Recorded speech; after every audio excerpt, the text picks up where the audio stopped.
This video is for ages 13 up because I love how they joke about how they put cat ears on Hotshot's model. Hotshot! Hotshot, you gotta wake up! Please, you got to! Something just happened. Hello everyone, this is Nichelle here with another video on Energon and a deep dive analysis on Hotshot. This is a filler episode before uploading part 3 and a finale of Energon Optimus Prime. You guys commented and gave me great feedback what should come first. The demand that I should talk about Hotshot's role in Energon Superlink. This is going to be a short one in this deep analysis, as I only need one video to talk about Energon Hotshot. If there's more details or retrospective that I could grant a part 2 that I didn't notice, let me know and I'll sub it into my larger projects. With that being said, we will go with this analysis. What I have watched and rewatched the show in English and Japanese is that Hotshot really takes a minor role in the show compared to Optimus, Roadbuster, and Kicker. When you establish a show with so many characters and adding more to the show, it gets pretty overwhelming and it's tough to keep Hotshot having more appearances in the show. Nonetheless, he's still a fan favorite in what he does now. He's less hot-headed than he is in Armada and has matured since the 10-year gap of rebuilding Cybertron with the Autobots. In the beginning of the show, he's stationed on Earth with the former Decepticon, Demolisher, while also taking care of Kicker and his family in Ocean City, while their father is researching Energon with Rad back at Cybertron. It's implied he took care and watched over Misha as well. It is sad people aren't talking enough the feats of Hotshot, as people just talk about how bad the animation or the overarching story. People need to talk about the characters and how they are doing. It is something that I enjoy about this series, is when they get an appearance in the show. They do what I expected of them. Hotshot's no different, yet he has always been the same as he's always been. It's an air of familiarity, as he and Skyfire are only the characters stayed with Convoy the entire time, that I can appreciate, as Red Alert and Scavenger and various other Armada characters don't have an appearance or even mention them again. So I am glad they kept Hotshot's character in the show with some upgrades to his character that a lot of people don't enjoy, but I do. He streamlined his sports car look and now he has cat ears. I don't really mind his shoulder pads. I think it adds charm to his 3D model. As I said, I still have problems who is who in the show, and it's tough because of the color. Hotshot really stands out in the crowd unless he's behind the same colored character like Rodimus. Other than that, I have no problems about Hotshot's new design. Any joke on this if you watch the Japanese version of the show, as his design makes him unable to hide behind objects because of his giant shoulder pads. And Convoy hilariously called him out on this. And Rodimus calls his helmet piece cat ears. And Hotshot just calmly says yes, which is funny. He has the same relationship with Optimus Prime, as nothing has changed between them, except Optimus has more respect for Hotshot as a reliable ally to him. He will help him all the way through his goal first.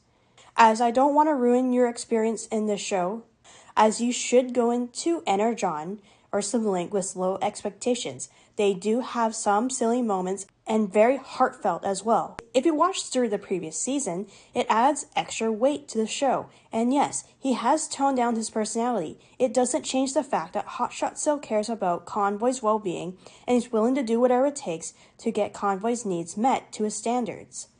With that all in the way, let's talk about his friendly relationship with Demolisher, with the time that they spent together. Even though the time skipped, I honestly believe Demolisher is like a younger brother to Hotshot.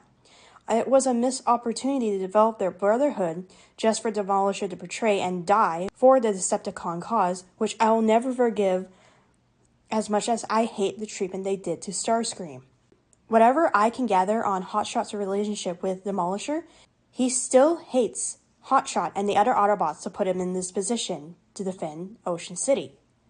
Demolisher is so quirky and sometimes goes out of focus sometimes. He needs an order to do a task. He never had ill will against Hotshot and the humans on Earth. He's just a confused individual who needed guidance, and he knows the Autobots weren't adjusting to his needs. Even with Kicker trying to convince Demolisher not to do that, or relapse to work for Galvatron again, it wasn't enough to convince, as he is with a bad crowd anyways, to influence his harmful behavior. When Megatron came back as Galvatron, Demolisher wants someone to appreciate him, and neither Hotshot, Kicker, and Convoy could supply him that. It could be that Demolisher's Decepticon code override his true thoughts. Maybe if we got a few more episodes or a few more scenes right before Demolisher defects, we might get a better understanding why Demolisher did what he did. And shatter his brotherhood was Hotshot and his very strange soft spot for Kicker. They really didn't have to do this, and I hate how Studio Taz did this just to have more villains in the show. The other thing that I have noticed is Hotshot's relationship with Kicker and Misha. I love how the show glances on that fact, yet he took care of them. What isn't shown, he developed a big brother bond with the two of them, and it just feels natural. It's honestly a fresh of air as Misha talks with him that Kicker worries for her and as he cannot be around sometimes. And Hotshot is there to be there for them, to explain why Kicker is a little overedged to protect Misha, while she talks about her own feelings for Kicker and her own fascination with the research of Energon. He is so supportive of the two of them, and he does whatever it takes to achieve that dream. That is something the show doesn't talk about, is the mission to defeat the evils in the universe, and how much everyone goes through to achieve the goal no matter what. Lastly, I do want to talk about more on his relationship with Roadbuster, which I kind of just felt that should be talked more in the Roadbuster video analysis, as Hotshot genuinely reassures him. Roadbuster is possibly one of the most underrated Transformers character in the franchise, and that is my opinion if you watch the original Super Link of the show, and when he gets his own videos. He does care about Hotshot, as he views him as an Autobot to aspire to, and a reason why he joined Optimus's team. Yet Convoy dearly misses Hotshot a lot, since the time gap after rebuilding Cybertron. Hotshot officially stationed himself on Earth, and has to watch over the former Decepticons, Tidal Cyclonus, and Demolisher. Earlier in the show, he did have some close calls to defend the desert base from a Terracon attack, and getting himself severely injured, and got his arm cut off-screen by Galvatron. As much as I want to talk about this scene in full, I will talk more in the Roadbuster video. But know this, that even after the time gap, everyone, even Kicker, still values the safety of Hotshot, as he is a very valuable member on the team. Hotshot still worries for Convoy since the previous season. Hotshot also wants to support Convoy, and he knows going alone in fights is a bad idea. He will always follow orders and what is necessary to win fights. However, in this season, Convoy is hinting in a few scenes towards Hotshot that he truly hide his own feelings to not scare Hotshot. Even though, like in the previous season, Hotshot wouldn't allow Convoy to die for everyone else's sake, and he would never allow for Convoy to do it again. He really does care about the people who are on his side. When his arm got cut off and tapped out by Galvatron, Roadbuster must keep his cool and get Hotshot into safety and away from Galvatron. There's other moments too, but I would save that for the other video. The people he influenced after the 10-year gap gave the opportunity, like Roadbuster, to quickly join Optimus's team and fight in battle alongside.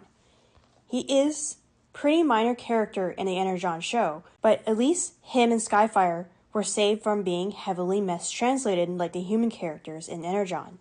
Although there may be a few cuts out and funny moments, but his spirit of his character is one-to-one from the previous season, which I can appreciate that. Of course, he does keep his mature role in this season, but he has his time to improve his skills. His mission on helping Convoy and defeating the last bit of Unicron is a sign that he will follow Convoy until he no longer exists.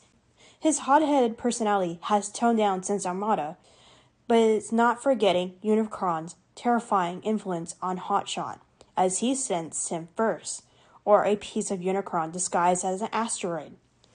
It could be Unicron's effect is not on Convoy, but also Hotshot, Skyfire, and possibly other Cybertronians, but seems to be a radius effect. The closer you physically are, and how long to Unicron, the more you fall into darkness. Even Hotshot could not resist the influence that would chain him closer to Unicron. We already know this from the Eldritch themes. Maybe we are ignorant, and that's fine to live that way, but ignores the fact and the truth of the world. Him recognizing Unicron, or even a piece of him, tells the audience he never forget the 10 years since Unicron's defeat. He wants to fall ignorant and live bliss like everyone else. However, it is tough to let those moments go, and that terrifies Hotshot. Once Hotshot knows, and it's tough to decide what she should do with the information. His mission hasn't changed since Armada, and it holds true in his heart. As much as he wants to believe in Convoy and do the right thing, and finally defeating the evils in the universe, he does have a version of humanity, and he will always keep learning to exceed in Convoy's goal, to annihilate every last piece of Unicron. He's maybe a trained warrior, but he always tries to find ways to improve himself. So he's very excited to be working with the famous Rodimus Convoy. Rodimus in this season is a fairly interesting take on his character. Compared to G1, he's a lot more serious and less goofy. His level of respect is very high, as Hotshot is a fanboy of Rodimus, and the things that he has done also grant him the name Rodimus Convoy. So Rodimus can also hold the matrix of leadership in the show, if he could. That is how much Hotshot aspired to grow even further, is earning the title Convoy in his name. There's a lot of times in their partnership, and their chemistry is great, and it increased further since the bonus episode. And that episode is placed around the endgame episodes. He sees Rodimus as a high level of respect as Convoy. In the time of Armada, he is chosen underneath Convoy's team, and we know why Convoy chose Hotshot from his previous failures, and knows Hotshot still has the potential to become a great leader like him. At first, it's crazy for Rodimus to vouch for Q, but everything settles down, and the two developed a relationship. Although a little bit of fanboy on Hotshot's side, he desires to be a great leader like Optimus and Rodimus. And if they continue his story, they will eventually earn his title as a Convoy, which the show never really acknowledges that, which is a missed opportunity on how they ended the show. We want to know how these characters are doing, and since Energon, as well we know Cybertron, is not part of the canon, technically I would like to think Cybertron show borrowed some things off from the Armada in the Energon canon, or some events that needed substance to explain the Cybertron. Which that would be my review of the Cybertron show and my thoughts in the video, but I'll give you a heads up on that one. Cybertron canon, the English version, it's almost like Kamen Rider Akito, having Kamen Rider Kuga elements in it, where yes, they continue the canon of Armada and Energon, as they need the previous shows to make the story stronger, or the events needed to happen for the Cybertron canon. However, Armada Energon doesn't need Cybertron, as some of the new elements, like the Cyber Keys, don't particularly exist in Armada canon. I don't know, maybe I'm just not looking into this lore right, or as we know, Hotshot does not make an appearance in Cybertron, and a completely new character, Exelon, replacing that kind of dynamic and voiced by a different character. And also explaining Double Face and Noise Maze are completely different characters than canon. I just don't get how much Cybertron just ruins a lot of the Armada/Energon lore that I kind of distance the show and just believe it's its own universe. The lack of care of North American distributors of the whole Unicron trilogy just gets on my nerves sometimes. That bought the shows and never got one person on the team to actually go through the shows properly before airing it and advertising it. I just miss how much of these characters don't get a proper conclusion on what they're doing after. They got rid of Unicron's influence, and Hotshot and Skyfire suffered most of the characters' conclusion on what they're doing, more than Snowcat and Demolisher are doing. What I believe the headcanon is that Hotshot is recognized his feats and earned his title as a Convoy, and leads the team and on his own protecting and helping worlds like Convoy and Rodimus would. That would seem the perfect conclusion for Hotshot and Exilion taking his name in Cybertron show. That is, if you don't believe on Galaxy Force's separate canon, as they use another studio to animate the show, and forever believe only Micron Legend and Superlink is the true canon. I have talked negatively on Cybertron Galaxy Force just now, but I am leaving my full thoughts of the show on its own video, so be on the lookout soon. I think I can agree on this small gesture of the small comment on the Omicrons is very subtle but also fair. He has no ill will against the Omicrons, but there's a hint of jealousy as he sees their purpose simple and supportive while Hotshot goes out to fight as a warrior. It is either then Hotshot believes he has stunted his growth to learn more or misses the opportunity being unimportant or maybe a simple lifestyle. I don't know. Maybe it's something I picked up while combing through the show, as when characters want to grow and always striving to find a way to keep themselves steady with something, Hotshot having so many responsibilities, and as a respective leader and ally, it is tough to find more ways to grow from. Sometimes it's always fun to go back from the beginning and relearn again.